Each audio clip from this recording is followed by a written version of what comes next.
अब चालू किया था।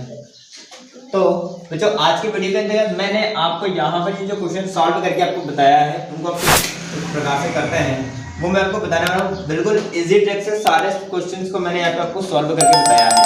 तो आप देखें यहाँ पर हमें नवोदय प्रवेश परीक्षा की तैयारी के लिए हम आपको जितने भी इंपॉर्टेंट महत्वपूर्ण क्वेश्चंस का सीरियल दे रहे हैं उन सभी को आप विशेष रूप से अच्छे से देखिए, है ना। पूरे वीडियोस वॉच कीजिए। हमने औसत के मतलब एवरेज के या परसेंटेज के या फिर लॉस और कॉस्ट लॉस वाले जो क्वेश्चन हैं ये सारे क्वेश्चंस को आपको बहुत ही आसानी से करने के मैंने बहुत सारे ट्रिक्स दे रखे हैं।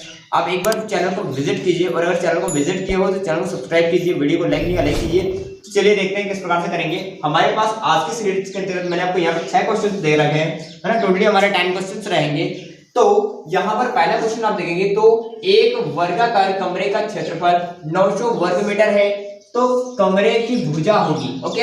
और उसके बाद में हमें दिया गया है option A 30 metre, 60 metre, 90 metre and 9 metre.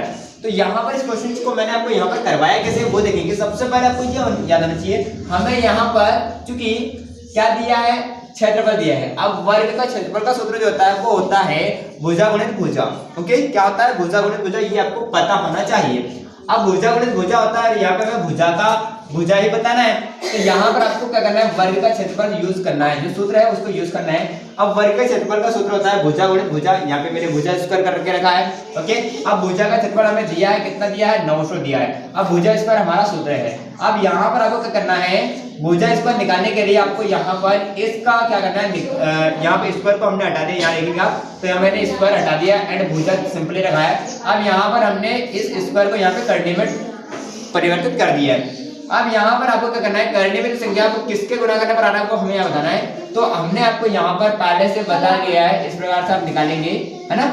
लघुत्तम जो आप निकालते हैं ना उस विधि से आप निकालेंगे। तो यहाँ पर 900 का इस प्रकार से निकालेंगे तो यहाँ आपका आ जाएगा, क्या जाएगा। तो सबसे पहले आप यहाँ देखेंगे तो ये जो है बच्चों आपको यहाँ पर मैं सिंपली बता दूं कि यहाँ पे 30 और 30 का जब आप गुना करेंगे तो 900 आ जाएगा। एंड आपको यहाँ पर बता देता हूँ कि इस प्रकार से करेंगे तो 2 चौके 8 हो जाएगा एंड 2 पंजे 10 हो जाएगा, क्योंकि एक यहाँ पे इधर कैरी में चले जाएगा एंड यहाँ पे 0 हो जाएगा। उसके बाद में आप 2 से करेंगे 2 दूना 4 हो जाएगा एंड उसके बाद में आप यहाँ देखेंगे तो ये जो है आपका 2 दूना 4 हो जाएगा एंड उसके बाद में 2 पंजे 10 हो जाएगा। अब उसके बाद में चूंकि यहाँ पे 5 से जाएगा या 3 से भी जा सकता है, 3 से हम बता देते हैं तो 3 से 21 हो जाएगा एंड उसके बाद 3 बचे 15 हो जाएगा एंड उसके बाद फिर 3 से देंगे आप तो 3 दूना 6 हो जाएगा, 3 बचे 15 हो जाएगा, ओके। अब 5 से करेंगे 25 25 हो जाएगा एंड 5 कम 5 हो जाएगा। तो सिंपली हमारे पास आया 2 2 2 3 5, ओके। तो इसमें से आप एक एक ले लेंगे क्योंकि जोड़े बने हैं आपके। तो 2 गुणा 3 गुणा 5 करेंगे तो 2 3 6 एंड 6 पंजा 30। तो हमारा जो आंसर यहाँ पर मैंने आपको बताया 30 मीटर, क्योंकि इस प्रकार से आप आसानी से निकाल सकते हैं और यही हमारा फर्स्ट नंबर का जो आंसर है वो करेक्ट आंसर आ जाएगा। आई होप आपको समझ में आ गया होगा। नेक्स्ट क्वेश्चन देखेंगे तो नेक्स्ट क्वेश्चन हमें बोला है संख्या 6782 में 8 व 2 के स्थानीय मानों का अंतर होगा, ओके। क्या करना है, इनके जो स्थानीय मान है उसका आपको अंतर बताना है एंड उसके बाद में आपको यहाँ पे ऑप्शन में से कोई एक आंसर आपका करेक्ट होगा। फर्स्ट ऑप्शन है हमारे पास 70, उसके बाद में 78, उसके बाद में 87 एंड उसके बाद में आपको दिया है 80। तो यहाँ पर आप देखेंगे तो 6782 जो है यहाँ पर इकाई 2 के स्थान पर है, दहाई 8 जो है दहाई के स्थान पर है एंड 7 जो है सैकड़े के स्थान पर है एंड 1000 जो है हमारा 6 है ना। तो यहाँ पर आपको क्या करना है, केवल 2 संख्याओं का मान बताना है, एक 8 का बताना है एंड उसके बाद में 2 का स्थानीय मान। अब आपको पता होना चाहिए इकाई के स्थान पर जो संख्या होती है आपको उसको 2 से x से गुना करना होता है। किससे, x से गुना होगा एंड इसका मतलब दहाई के स्थान पर है तो उसको आपको 10 से गुना कर देना होगा एंड अगर सैकड़े के स्थान पर है तो उसको 100 से गुना कर देना होगा एंड 1000 के स्थान पर होगा तो 1000 से आपको गुना कर लेना है। तो फिलहाल हमारे पास 8 जो है वो दहाई के स्थान पर है तो यहाँ पर आप देखेंगे तो 8 का मैंने गुना करा 10 के साथ में, है ना। तो 10 का 8 में जब आपने गुना करा तो 10 × 8 80 हो जाता है। एंड नेक्स्ट देखेंगे तो हमें 2 का स्थानीय मान बताना है। तो 2 का क्या करना है, मैंने इकाई के स्थान पे होगा संख्या तो वहां पर आपको 1 से गुना कर लेना है। तो 2 का 1 के साथ गुना करेंगे तो 2 1 2 हो जाएगा एंड ये माइनस क्यों लगाया, तो माइनस हमें बोला है इनके स्थानीय मानों का अंतर बताना है। तो अंतर का मतलब होता है घटाना, है ना। तो 80 में से आप 2 को घटाएंगे तो हमें आंसर जो होगा वो 78 मतलब कि 78, जिसका हमारा सेकंड नंबर का जो ऑप्शन है वो बिल्कुल करेक्ट आंसर आ जाएगा।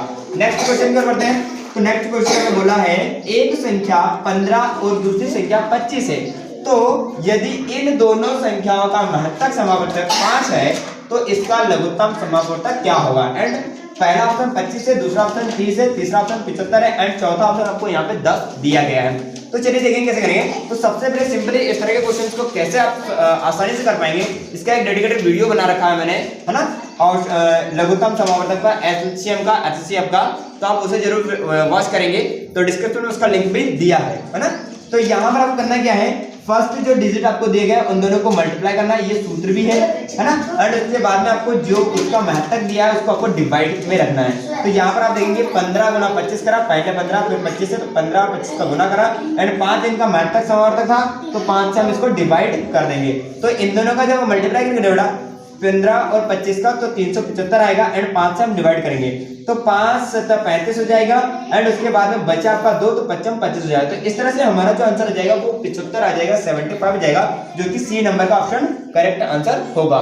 नेक्स्ट क्वेश्चन पर बढ़ते हैं। तो नेक्स्ट क्वेश्चन हमें बोला है 1.5 में गुना करना है ए का एंड उसके बाद में आपको आंसर आया यहाँ पर 0.90 में ए का मान क्या है ये आपको बताना है। तो पहला ऑप्शन है 0.06, दूसरा ऑप्शन है 0.0006 एंड इसका तीसरा ऑप्शन है 0.006 एंड इसका चौथा ऑप्शन है 0.60। तो इस क्वेश्चन को कैसे करेंगे, तो सिंपली आपको करना क्या है, यहाँ पर आपको देखना ये है कि ए आपका गुना में है ना, ए आपके गुना में है, मतलब कि ये आपका भाग में चले जाएगा। ओके, तो इसके बाद में आपको 15 यहाँ पे गुना में 1.5 गुना में है, तो आपको करना क्या है, जो आंसर है उसको आपको यहाँ पे इस प्रकार से लिख देना है एंड जो आपका यहाँ पर संख्या पहले दी गई उसको डिवाइड कर लेना है। तो अब जब आप 0.90 को 1.5 से डिवाइड करेंगे तो आपका आंसर जो आने वाला है बच्चों वो आ जाएगा 0.06, है ना, जो कि इसका करेक्ट आंसर है और ये आपका चौथा नंबर का आ जाएगा। नेक्स्ट 5 नंबर का जो क्वेश्चन है उसको देखेंगे। जो क्वेश्चन है वो बोला है 1 दर्जन पेंसिलों का मूल्य 90 रुपए है एंड उसके बाद में 24 पेंसिलों का मूल्य आपको क्या होगा ये आपको बताना है। ध्यान रहे 1 दर्जन मतलब कि 12 पेंसिल होती है, 1 दर्जन में 12 होती है, ठीक है। तो यहाँ पर 1 दर्जन पेंसिल बराबर हमने लिख कर रखा है कितने पेंसिल, 12 पेंसिल।